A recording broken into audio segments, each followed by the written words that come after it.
नमो अरिहंताणं नमो सिद्धाणं नमो आयरियाणं नमो उवज्जायाणं नमो लोय सव्साहुणं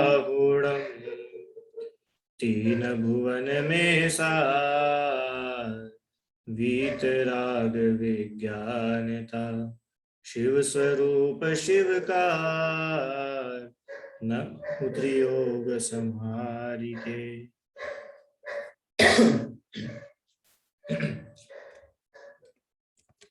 पंडित दौलतराम जी कृत 6 ढाला की तीसरी ढाल हमने पढ़ी।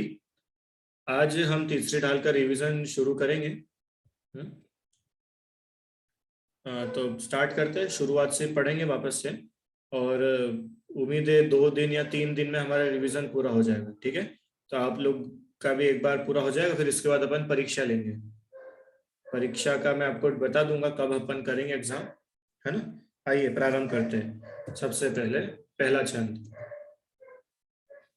पहले छंद में क्या बताया है कि आत्मा का हित किसमें है।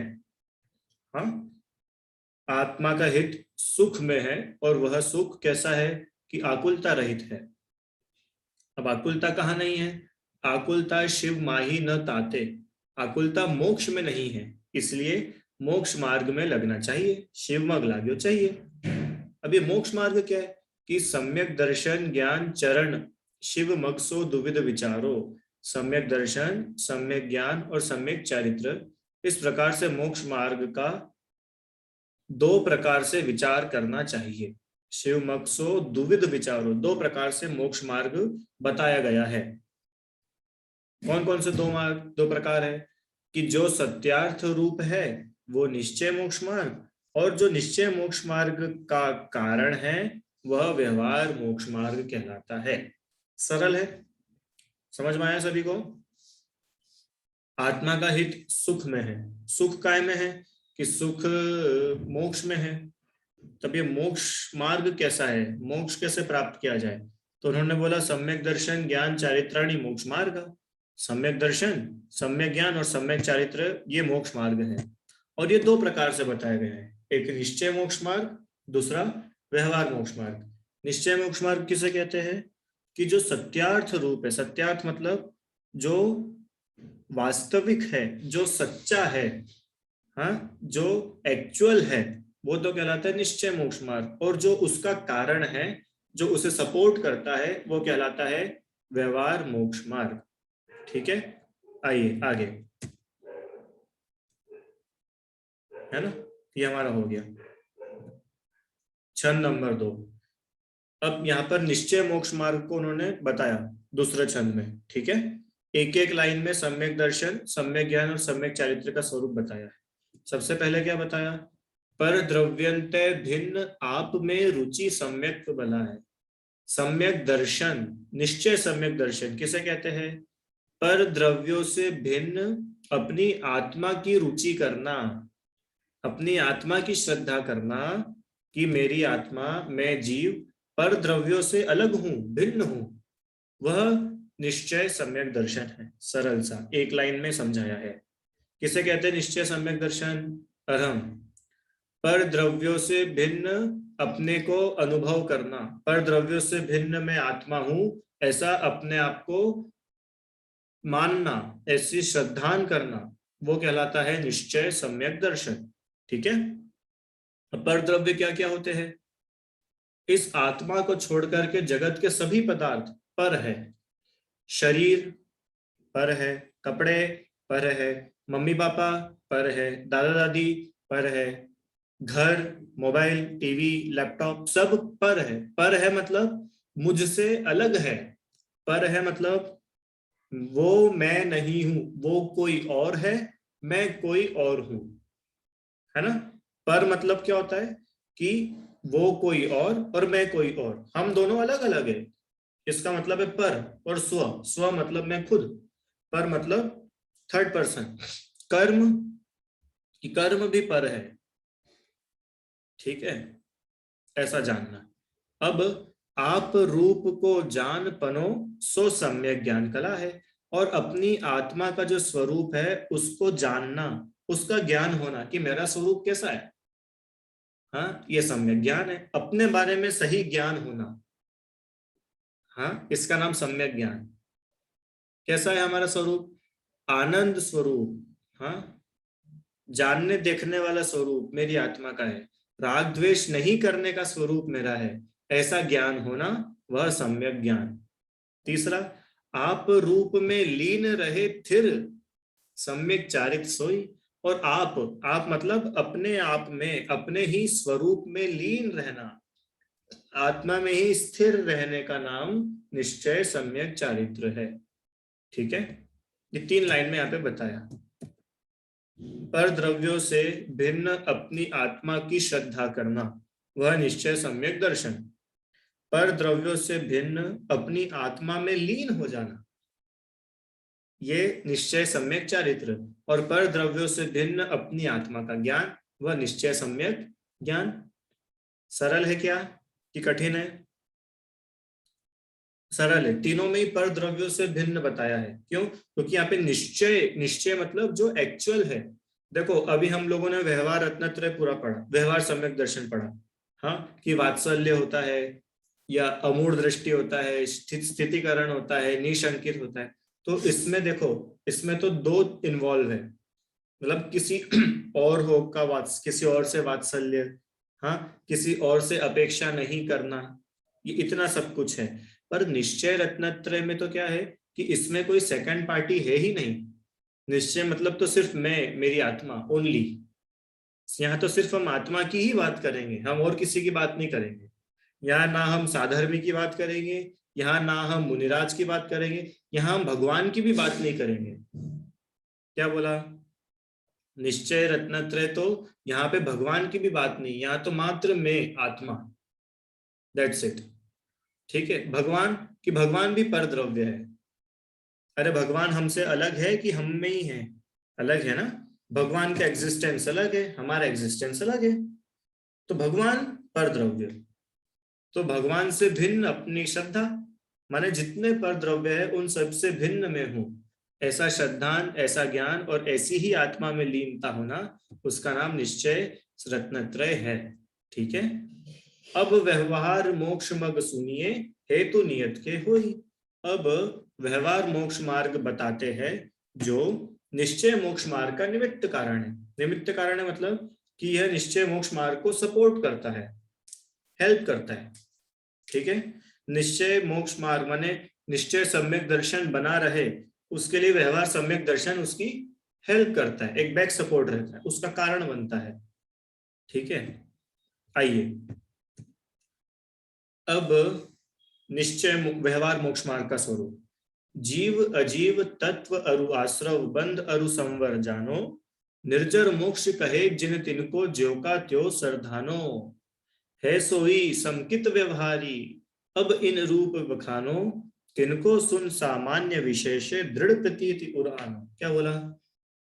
व्यवहार सम्यक दर्शन किसको बोलते हैं? व्यवहार रत्नत्रय, व्यवहार सम्यक दर्शन कि जीव अजीव, आश्रव, बंध, संवर, निर्जरा मोक्ष, ये 7 तत्व जैसे जिनेन्द्र भगवान ने कहे हैं, कहे जिन तिनको, जैसे जिनेन्द्र भगवान ने इन 7 तत्वों को कहा है, उनका ज्यो का त्यो श्रद्धान होना, ज्यो का त्यो श्रद्धानो, ज्यो का त्यो श्रद्धान होना माने जीव तत्व जैसा है उसकी वैसी ही श्रद्धा होना, अजीव तत्व जैसा है उसका वैसा ही श्रद्धान होना, आश्रव, बंध, संवर, निर्जरा, मोक्ष, ये सभी तत्व जैसे है उन्हें वैसा ही श्रद्धा में लाना।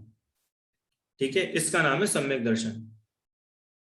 तत्वार्थ सूत्र से बोले तो तत्वार्थ श्रद्धानम सम्यक दर्शनम, तत्वों का श्रद्धान सम्यक दर्शन है। ठीक है, उन सबका यथावत यथार्थ रूप से श्रद्धा करना, जो जैसे है उनको वैसा मानना। अब कौन कैसे है तो वो आगे बताएंगे, है ना, या लिखा ना, अब इन रूप बखानो, अब इनका स्वरूप आगे बखानेंगे, आगे बताएंगे। ठीक है, पर सिंपल सिंपल क्या है कि 7 तत्वों का जैसा का तैसा श्रद्धान करना, वह व्यवहार सम्यक दर्शन है। ठीक है, आगे जीव तत्व का वर्णन सबसे पहले। बहिरातम, अंतर आतम, परमात्म, जीव त्रिधा है। जीव तत्व को उन्होंने 3 टाइप में बताया कि जीव जो है ना वो 3 टाइप्स के होते हैं, बहिरात्मा, अंतरात्मा और परमात्मा।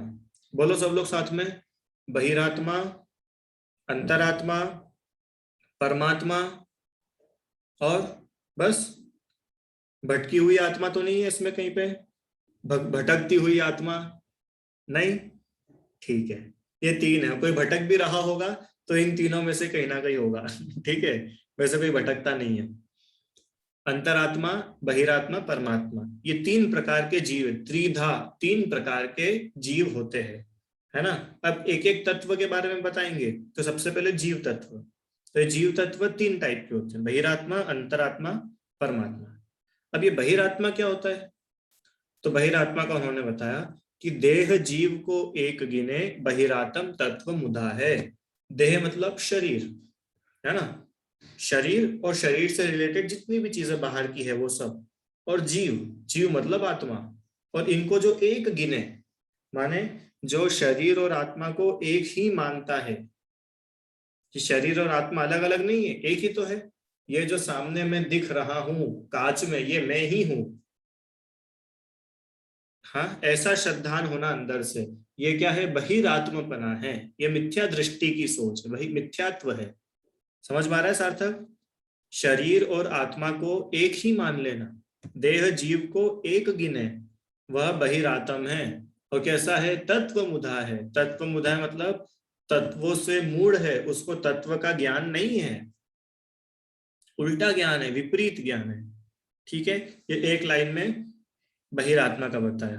अब अंतरात्मा की, अंतरात्मा जो है ना वो फिर से उसके 3 आगे टाइप्स है। कौन कौन से 3 टाइप्स है? उत्तम, मध्यम, जघन्य। त्रिविध के अंतर आत्म ज्ञानी, उत्तम, मध्यम और जघन्य, ऐसे 3 प्रकार के आगे जो है अंतरात्मा के फर्दर क्लासिफिकेशन है। ठीक है, चार्ट इमेजिन कर पा रहे हो आप लोग? आई होप इसमें होना चाहिए आगे, नहीं तो सिंपल है, जीव, जीव के नीचे बहिरात्मा, अंतरात्मा, परमात्मा। ठीक है, अंतरात्मा के नीचे फिर से 3, उत्तम अंतरात्मा, मध्यम अंतरात्मा, जघन्य अंतरात्मा। ठीक है, अब तीनों के बारे में बताएंगे कि भैया उत्तम अंतरात्मा कौन है, मध्यम कौन है, जघन्य कौन है। तो आगे, द्विविध संग बिन शुद्ध उपयोगी, मुनि उत्तम निज ध्यानी। चौथी लाइन में कौन को बताया कि जो सबसे पहली टाइप है उत्तम अंतरात्मा, कौन होते उत्तम अंतरात्मा? कि जो द्विविध, द्विविध मतलब जो 2 प्रकार के संग माने परिग्रह से रहित है, ऐसे शुद्ध उपयोगी मुनिराज, वह उत्तम अंतर आत्मा कहलाते हैं। ठीक है, ऐसे मुनिराज जो जो समस्त परिग्रहों से रहित है। 2 प्रकार के परिग्रह कौन से होते हैं? एक अंतरंग परिग्रह, एक बहिरंग परिग्रह। ठीक है, ये पहले अपन पढ़ चुके थे। अंतरंग अभी आगे आएगा, देखो इसमें, है ना, देखो देखती है। जो शरीर और आत्मा को एक मानता है वह बहिरात्मा है, और बहिरात्मा यथार्थ तत्वों से अज्ञान, मिथ्या दृष्टि है। आत्मा को पर वस्तुओं से भिन्न जानकर यथार्थ निश्चय करने वाले अंतरात्मा कहलाते हैं। अंतरात्मा किसे बोलते हैं? कि सुनो सुनो, बहिरात्मा कौन था? कि जो शरीर और आत्मा को एक ही मानता है, ऐसा जीव बहिरात्मा है, मिथ्या दृष्टि है। और अंतरात्मा कौन है? कि सम्यक दृष्टि है ना, वो उससे विपरीत है। वो क्या करता है कि वो शरीर और आत्मा को अलग अलग जानता है, भिन्न जानता है। हाँ, अपने में ही अपनापन मानता है, किसी और में अपनापन नहीं मानता, ऐसा अंतरात्मा होता है। और अंतरात्मा उत्तम, मध्यम और जघन्य, ऐसे 3 प्रकार के होते हैं। ठीक है, अब उत्तम अंतरात्मा कौन है? कि उनमें से जो अंतरंग और बहिरंग, ऐसे 2 प्रकार के परिग्रह रहित शुद्ध उपयोगी आत्मध्यानी दिगंबर मुनिराज है, वे उत्तम अंतर आत्मा हैं। अरिहंत बनने से तुरंत पहले आप लोगों को ये पता है सभी को कि अरिहंत बनने के पहले मुनि बनना पड़ता है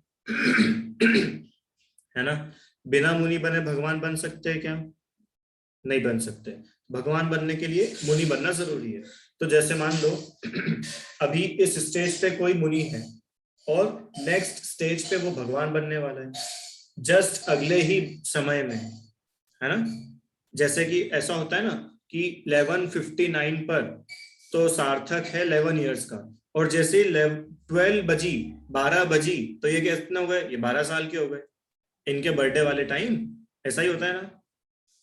हम लोग क्या मानते हैं कि 11:59 मिनट्स और 59 सेकेंड्स तक तो हमें 10 साल के, और जैसे ही 1 सेकंड आगे हुआ हम क्या हो गए? 12 साल के, 11 साल के, है ना। मतलब 12 साल के होने के जस्ट पहले का टाइम, है ना। ऐसे ही अरिहंत बनने के जस्ट पहले का टाइम जो मुनिराज है, वे मुनिराज कहलाते हैं उत्तम अंतरात्मा, कि जो पक्का नियम से अगले ही क्षण, अगले ही अंतर मुहूर्त में भगवान बनने वाले हैं, ऐसे मुनिराज। ठीक है। उत्तम अंतरात्मा में कौन जीव है? मुनिराज है। कौन से मुनिराज? हमको तो बहुत सारे मुनिराज दिखते कि नहीं, वो मुनिराज जो नेक्स्ट मोमेंट, अगले ही क्षण अरिहंत बनने वाले हैं, भगवान बनने वाले हैं, ऐसे मुनिराज वे उत्तम अंतरात्मा कहलाते हैं। और वो समस्त परिग्रह से रहित है, शुद्धोपयोगी है। शुद्धोपयोगी माने उनका उपयोग, उनका ध्यान, उनका चिंतन मात्र अपनी शुद्ध आत्मा में ही लगा हुआ है। ऐसे शुद्धोपयोगी मुनिराज वे उत्तम अंतरात्मा है। तो एक प्रश्न है मेरा, क्या अभी इंडिया में कोई उत्तम अंतरात्मा है क्या? अभी कोई उत्तम अंतरात्मा है सार्थक? कोई मुनिराज जो उत्तम अंतरात्मा हो अभी के समय में? नहीं है। क्यों नहीं है? क्योंकि उत्तम अंतरात्मा तो वो होते हैं कि जो नेक्स्ट मोमेंट, अगले ही पल भगवान बनने वाला हो, और इस काल में तो कोई यहाँ पे भगवान बन नहीं सकता, है ना। तो अभी यहाँ पर कोई उत्तम अंतरात्मा नहीं है। अच्छा, यहाँ पे कोई बहिरात्मा है क्या? क्यों मोक्षी बहिरात्मा? कि हाँ बहिरात्मा है, बहुत सारे जीव ऐसे जो मिथ्या दृष्टि है वे सब बहिरात्मा है। ठीक है। अब नेक्स्ट ये हुआ उत्तम अंतरात्मा। अब सेकंड पार्ट क्या है अंतरात्मा का? उत्तम के बाद नीचे की लेवल मध्यम अंतरात्मा। मध्यम अंतरात्मा कौन है? कि मध्यम अंतर आत्म है जे देशव्रती अनगारी। मध्यम अंतरात्मा कौन है? कि जो देशव्रती है और अनगारी है। दो, देशव्रती और अनगारी। देशव्रती मतलब देश, देश मतलब पता है?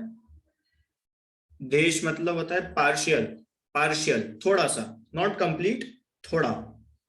ठीक है। जैसे एक पानी का ग्लास है और वो ग्लास इतना भरा हुआ है बाकी खाली है, तो हम उसको क्या बोलेंगे? ये ग्लास कैसा है? पार्शियली फिल्ड है। ऐसे ही बोलते हैं ना अपन, आधा भरा हुआ है, एक देश भरा हुआ है। और बोले तो एक देश भरा हुआ है। एक देश मतलब कंप्लीट नहीं है, इनकम्प्लीट है, हाफ है। ठीक है। तो ऐसे देशव्रती, देशव्रती मतलब ऐसे जीव जिन्होंने व्रत तो ले रखे हैं, उनके व्रत तो है पर कंप्लीट व्रत नहीं है, पार्शियल व्रत है। मतलब जैसे मुनिराज होते हैं तो मुनिराज के तो कंप्लीट व्रत होते हैं, है ना, उनके कंप्लीट महाव्रत कहलाते हैं। पर कुछ श्रावक ऐसे होते हैं कि जिनके व्रत तो है पर अभी उनके कंप्लीट सारे व्रत उन्होंने अपनाए नहीं है। तो ऐसे श्रावक जो व्रतधारी है, व्रती है, वे श्रावक जिनकी अभी अपन ने थोड़े दिन पहले बात करी थी, याद है? आखिरी के छंदों में बात की थी ना कि सम्यक दृष्टि जीव की देव भी पूजा करते हैं। हाँ, उसमें ये बात आई थी ना कि ऐसे जीव जिनके व्रत भी नहीं है पर सम्यक्त्व की बल पे उनकी पूजा होती है। लास्ट के छंदों में आया था ना अभी ये, कि जिनके कोई व्रत नहीं। अभी फिर अपन ने बात भी करी थी कि सम्यक दर्शन के लिए व्रत नियम हो ऐसा कंपलसरी नहीं है, बिना व्रत नियम के भी सम्यक दर्शन होता है। पर यहाँ पर उन सम्यक दृष्टि जीवों की बात हो रही है मध्यम अंतरात्मा में, जिनके व्रत है, जो अणुव्रती है, जिनकी प्रतिमाएं हैं, है ना, 1 प्रतिमा, 2 प्रतिमा, ऐसे 11 प्रतिमा होती है। हाँ, इस प्रकार के जो जीव है वे कहलाते हैं मध्यम अंतरात्मा।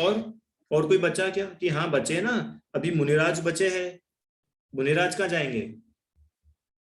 मुनिराज भी मध्यम अंतरात्मा। कौन से मुनिराज? कि जो अभी भगवान नहीं बनने वाले हैं पर वे मुनि हैं। ठीक है, ऐसे जीव जो भगवान तो अभी नहीं बनने वाले हैं बट दे आर मुनि, वे सम्यक दृष्टि जीव मध्यम अंतरात्मा कहलाते हैं। ठीक है, अब लास्ट जघन्य अंतरात्मा। अब कौन बचा? देखो, अंतरात्मा इतना तो हमको मालूम है कि अंतरात्मा मतलब सम्यक दृष्टि जीव, क्योंकि जो मिथ्या दृष्टि है वो तो बहिरात्मा हो गया, तो वो सब तो एक साथ बाहर हो गए। अब सम्यक दृष्टि थोड़े ही जीव बचे। कौन कौन से बचे? कि एक तो मुनिराज बचे और श्रावक बचे, है ना। अब श्रावक में सभी आ जाएंगे, मतलब देव, नारकी, तिर्यंच और मनुष्य। और मुनिराज में तो खाली मुनिराज आएंगे। तो उत्तम में तो वो वाले मुनिराज हो गए जो जस्ट भगवान बनने वाले हैं, तुरंत अरिहंत बनने वाले हैं वो। अब मान लो इतने सारे मुनिराज है और उसमें से इतने ही उत्तम में है, तो इतने जो बचे हुए मुनिराज है वो सब कहाँ जाएंगे? कि वो एक लेवल नीचे आ जाएंगे, तो वो जाएंगे मध्यम में, मध्यम अंतरात्मा। पर ऐसे श्रावक भी है जो व्रत ग्रहण करते हैं, संयम से रहते हैं, प्रतिमाएं धारण करते हैं, 5वें गुण स्थान वाले होते हैं। वे सभी श्रावक जो है वे जाएंगे मध्यम अंतरात्मा में। और उनको छोड़ करके जितने भी सम्यक दृष्टि जीव है जिनके कुछ भी व्रत नहीं है, वे सब कहाँ जाएंगे? कहाँ जाएंगे बताओ? जघन्य अंतरात्मा में। जघन्य है ना, जो लास्ट टाइप बचा है अंतरात्मा का, कि वो सम्यक दृष्टि तो है तो इसलिए अंतरात्मा में चले जाएंगे, पर व्रत नहीं है इसलिए सबसे लो कैटेगरी वाले। मतलब अगर हम 3 लेवल बनाए तो टॉप लेवल में तो वो मुनिराज जो भगवान बनने ही वाले हैं, मिडिल लेवल में अन्य सभी मुनिराज और ऐसे श्रावक जिन्होंने व्रत लिए हैं, और लोअर लेवल में सब सम्यक दृष्टि जीव जिनके व्रत नहीं है। तो जघन कहे अविरत समदृष्टि, अविरत जिनके कोई व्रत नहीं है ऐसे सम्यक दृष्टि। और कौन? तीनों शिव मगचारी। ऐसे उत्तम, मध्यम, जघन्य तीनों ही क्या है? शिव मगचारी, शिव मोक्ष मार्ग पर चलने वाले हैं, मोक्ष मार्गी है। ठीक है, तो ये 2 पार्ट हो गए अपने जीव के। कौन कौन से 2 पार्ट हुए बताओगे सार्थक? बोलो।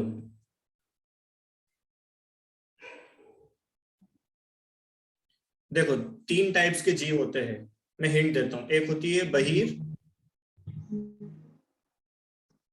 बहिर आत्मा। बोलो। बहिरात्मा, दूसरा अंतर, अंतरात्मा और थर्ड और मध्यमात्मा। नहीं, बहिरात्मा, अंतरात्मा और परमात्मा।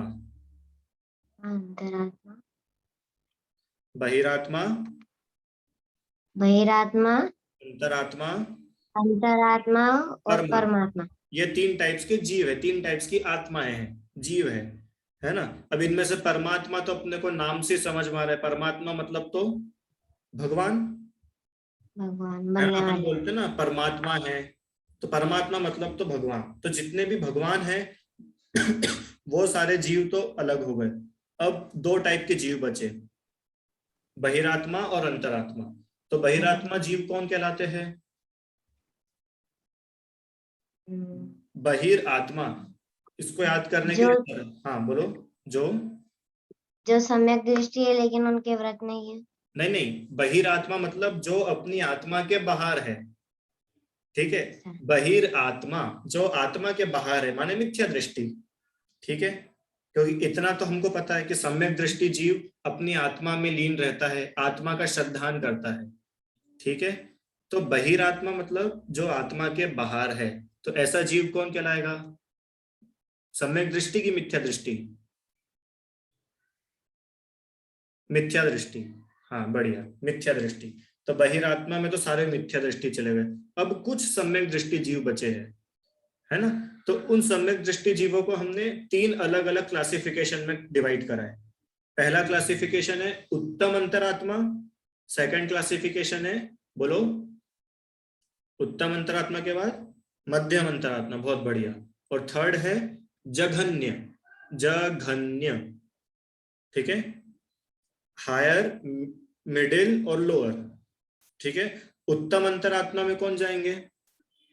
उत्तम अंतरात्मा में मुनिराज, जो भगवान बनने वाले हैं, अरिहंत जो परमात्मा बनने वाले हैं, ऐसे अंतरात्मा जो परमात्मा बनने वाले हैं, जस्ट वो उत्तम अंतरात्मा। मध्यम अंतरात्मा की अन्य सभी सम्यक दृष्टि मुनिराज और अन्य सभी सम्यक दृष्टि श्रावक, जिन्होंने व्रत ग्रहण कर रहे हुए हैं, व्रती श्रावक। और जघन्य अंतरात्मा अव्रती श्रावक, ठीक है। अब अव्रती श्रावक में दूसरे भी जीव आ सकते हैं, मतलब तिर्यंच गति का भी कोई सम्यक दृष्टि हो सकता है, देव और नारकी भी हो सकता है, क्योंकि ये भी सम्यक दृष्टि होते हैं, ठीक है। इस प्रकार से ये अंतरात्मा हुई। अब क्या बचा? अब तो है परमात्मा। परमात्मा तो बहुत सिंपल है, चलो तुम ही बताओ सार्थक। दो टाइप के भगवान होते हैं, कौन कौन से होते हैं दो भगवान?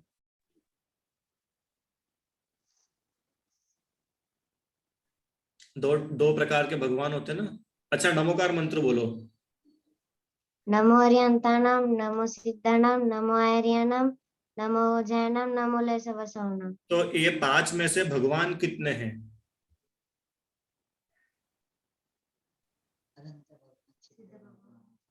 अच्छा, ऐसे पूछते, हरियंत भगवान, हाँ, अरियंत भगवान है, बढ़िया। सिद्ध सिद्ध भगवान है। भगवान है। आचार्य भगवान है क्या? नहीं। नहीं। उपाध्याय भगवान है क्या? नहीं। नहीं। और साधु भगवान है क्या? नहीं। नहीं। तो इन 5 में से भगवान कितने हुए? दो, कौन कौन से? हरियंत जी और सिद्ध जी। बहुत बढ़िया। तो यही है, परमात्मा दो प्रकार के होते हैं, एक अरिहंत और एक सिद्ध। सिंपल है। अब यहाँ पे वो अरिहंत और सिद्ध के नाम थोड़े से बदल दिए हैं। आपको इतना मालूम है सिद्ध भगवान के पास शरीर होता है कि नहीं होता है? होता है कि नहीं होता है? नहीं होता है, वेरी गुड। सिद्ध भगवान विदाउट बॉडी, अरिहंत भगवान विद बॉडी, है ना। जो हम मंदिर में प्रतिमा देखते हैं वो अरिहंत भगवान है ना, हमको शरीर दिखता है। तो वो यहाँ पर उन्होंने बताया कि परमात्मा कैसे होते हैं, कि दो प्रकार के होते हैं, एक सकल परमात्मा, दूसरे निकल परमात्मा। कल मतलब होता है शरीर, ठीक है। तो सकल मतलब वो साकल नहीं, सकल, कल मतलब शरीर, तो सकल शरीर सहित, और निकल शरीर रहित, ठीक है। दो प्रकार के परमात्मा, सकल परमात्मा, निकल परमात्मा, है ना। सकल निकल परमात्म द्वैविध, परमात्मा दो प्रकार के होते हैं, द्विविध, दो प्रकार के, एक सकल, दूसरे निकल। सकल परमात्मा मतलब शरीर सहित, विद बॉडी, अरिहंत। और निकल परमात्मा माने शरीर रहित, विदाउट बॉडी, कौन? सिद्ध। सिंपल है। अरे ये तो बहुत इजी है ना। भगवान दो प्रकार के, अरिहंत और सिद्ध। अरिहंत कहलाते सकल, शरीर सहित। सिद्ध भगवान कहलाते निकल, शरीर रहित।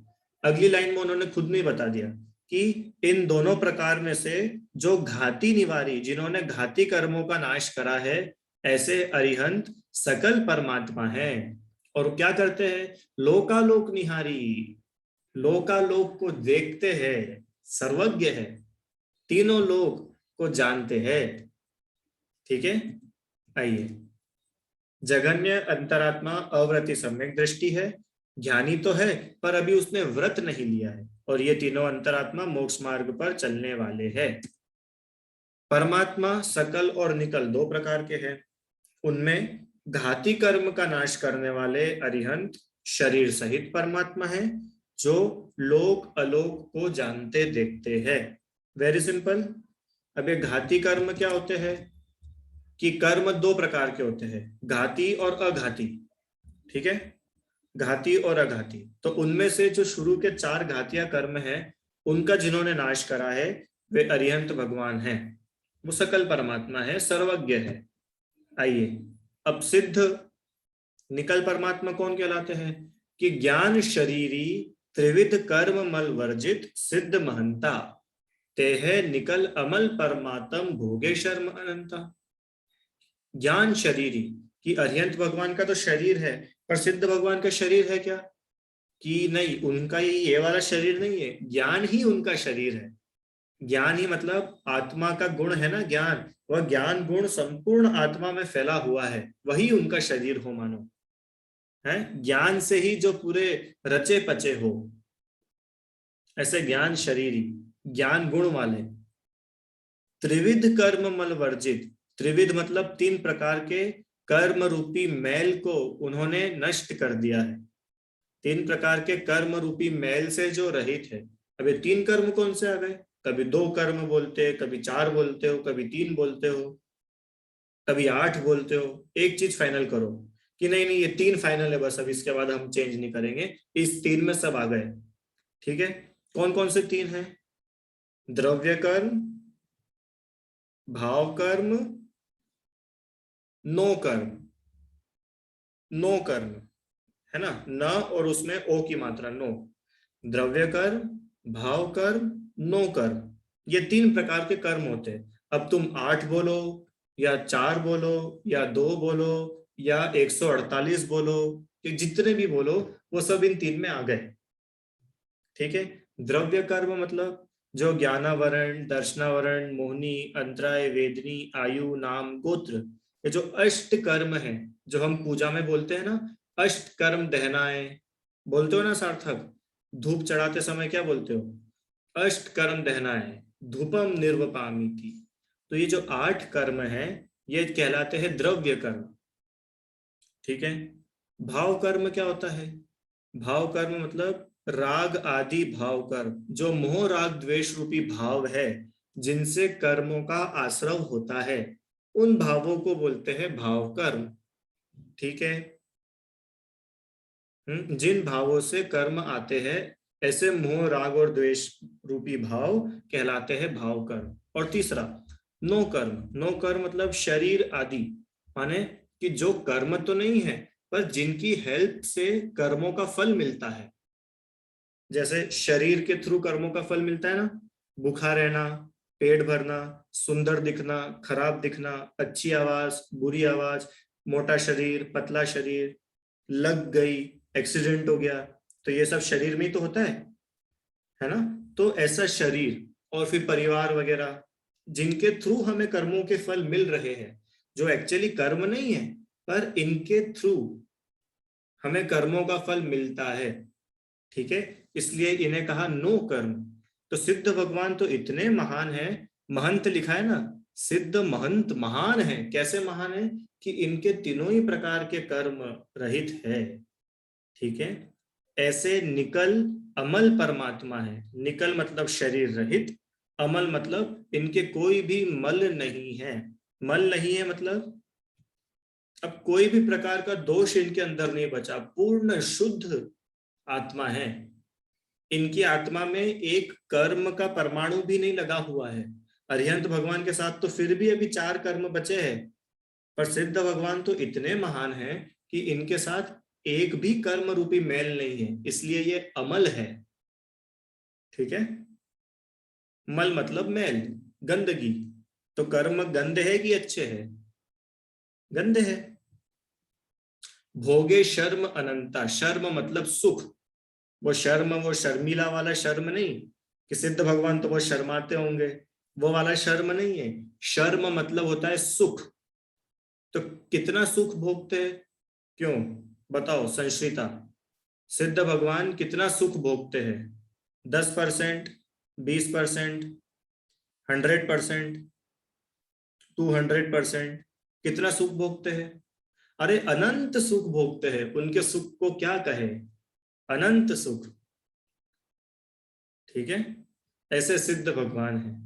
अब चलो, अब हमको ये तो समझ में आ गया कि बहिरात्मा, अंतरात्मा और परमात्मा, ये 3 प्रकार के जीव होते हैं। पर अब हमको ये तो बताओ कि इनमें से कौन अच्छा है और कौन बुरा है? तो ये तो आप ही लोग बता सकते हो, बताओ नवदा। बहिरात्मा अच्छा है कि खराब है? खराब है ना? आपकी आवाज मुझे नहीं आई, बाकी मैं समझ गया आपने खराब बोला। आपका माइक शायद गड़बड़ है। खराब है, क्यों खराब है? क्योंकि मिथ्या दृष्टि है। अरे जो शरीर और आत्मा को एक गिन रहा है, ऐसा जीव अच्छा होगा कि खराब होगा? उसका संसार बहुत है। तो ऐसा बहिरात्मा हेय है। हेय मतलब छोड़ने लायक है। क्यों? और हम बहिरात्मपना छोड़ने लायक है कि ग्रहण करने लायक है? छोड़ने लायक है ना? तो बहिरात्मता हे जान तजी, बहिरात्मपने को हे जान करके तजो, त्यागो, छोड़ो। हे मतलब छोड़ने लायक, बहिरात्मपना छोड़ने लायक है, ऐसा जान करके उसको छोड़ दो। ठीक है? अंतर आत्म हुजे, अंतर आत्म हुजे मतलब अंतरात्मा हो, अंतरात्मा बनो, मतलब बहिरात्मपना छोड़ो और अंतरात्मपना ग्रहण करो, माने सम्यक दर्शन प्राप्त करो, श्रावक बनो, व्रत ग्रहण करो, मुनि बनो। और क्या करो? और क्या करो? कि परमात्म को ध्याय निरंतर। और जो परमात्मा हमने बताया है अरिहंत और सिद्ध, इनका निरंतर ध्यान करो। सदा परमात्मा का ध्यान करो, जिसके द्वारा क्या होगा? जिसके द्वारा क्या होगा? नित्य आनंद। नित्य, नित्य मतलब हमेशा। हम बोलते हैं ना नित्य, नित्य मतलब हमेशा। भगवान का ध्यान करो, भगवान का ध्यान करके स्वयं का ध्यान करो, तो ऐसा भगवान जैसा सुख मिलेगा। कैसा सुख मिलेगा भगवान जैसा? क्यों? संस्कृति। भगवान कब सुखी होते हैं? कभी कभी कि हमेशा? अभी लॉकडाउन में तो भगवान दुखी हो गए थे ना, कोई पूजा अभिषेक करने नहीं जा रहा था तो। क्यों? भगवान का मंदिर कोई तोड़े तो भगवान दुखी होंगे? भगवान की प्रतिमा कोई तोड़े जब भगवान दुखी होंगे? भगवान कब दुखी होंगे? अरे कभी दुखी नहीं होंगे। नित्य आनंद, नित्यानंद, नित्य ही जो आनंद में रहते हैं, हमेशा जो सुखी होते हैं, ऐसे है भगवान। क्या गजब का सुख है। ऐसा सुख जो कभी खत्म नहीं होगा। ऐसे नित्य आनंद में जो रहते हैं, ऐसे परमात्मा पद को प्राप्त करो। ठीक है? इस प्रकार से हमने आज जीव तत्व का वर्णन रिवीजन में करा। ठीक है? अब एक सूचना है, वो आप सभी को बताता हूं। ये 6 ढाला की तीसरी ढाल बहुत बड़ी है, तो पूरी तीसरी ढाल की अपन एक साथ एग्जाम नहीं लेंगे। ठीक है? खुश? इसके अपन 2 पार्ट में एग्जाम लेंगे। ये जो 7 तत्व वाला पार्ट है, यहां तक एक एग्जाम होगी, और 7 तत्व के आगे का जो पार्ट है ना, ये यहां से वन संवर निर्जरा मोक्ष, छंद नंबर 10 तक, फिर छंद नंबर 11 से छंद नंबर 17 तक अलग पेपर बनेगा, और छंद नंबर 10 तक पहली एग्जाम होगी, जो रिवीजन होगा उसके नेक्स्ट डे एग्जाम हो जाएगी। ठीक है? तो रिवीजन मोस्ट प्रोबेबली कल पूरा हो जाएगा, तो इसका मतलब एग्जाम कब होगी? परसों। ठीक है? तो परसों आप सभी की परीक्षा रहेगी, और परीक्षा आप लोगों ने पहले भी दी है। बहुत सिंपल पेपर है, पूरा ऑब्जेक्टिव पेपर रहेगा, सभी को देना है। और चीटिंग करके देना है कि बिना चीटिंग करे देना है? बिना चीटिंग करे देना है। ठीक है? और बहुत सिंपल पेपर है, एमसीक्यू है, सभी लोग जरूर दो। और बिना पढ़े तो मत देना, पढ़ के देना, तो अच्छे नंबर भी आ जाएंगे। है ना? इस बार 10th-12th के मार्क्स जैसा तो है नहीं कि फ्री में बढ़ जाएंगे। यहाँ पे तो मैं चेक करूंगा भैया। ठीक है? तो मैं तो क्या चेक करूंगा, ऑटोमेटिक ही चेक होंगे। पर आप लोग अच्छे से पढ़ के परीक्षा देना। नोट्स में अभी वापस व्हाट्सएप ग्रुप में डाल रहा हूँ, आप उसे रेफर कर सकते हैं। और लेक्चर्स भी यूट्यूब पर अवेलेबल है, सुन सकते हैं। ठीक है? जिनवाणी स्तुति कल आगे का रिवीजन करेंगे। निज निधि निज में बताई, यह अनंत उपकार है, इसके लिए जिनवाणी माँ को वंदना शत बार है।